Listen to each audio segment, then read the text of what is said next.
கொலுசு போட்டு வெள்ளை வெளியேன்ற ஒரு காது, ஜிமிக்கி போட்டு காது, அழகான கண்கள். இவதான் என் சைட். கோகிலமே நீ குரல் கொடுத்தால் உன்னை கும்பிட்டு கண்ணடிப்பேன். கோபுரமே உன்னை சாய்த்து கொண்டு உந்தன் கூந்தலில் மீன் பிடிப்பேன்.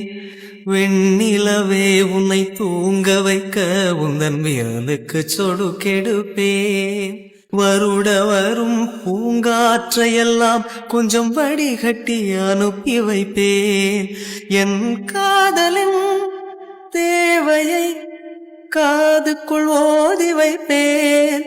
உன் காலடி எழுதிய கோலங்கள் புது கவிதைகள் என்றுரைப்பேன். என்னவளே அடி என்னவளே, எந்தன் இதயத்தை தொலைத்து விட்டே.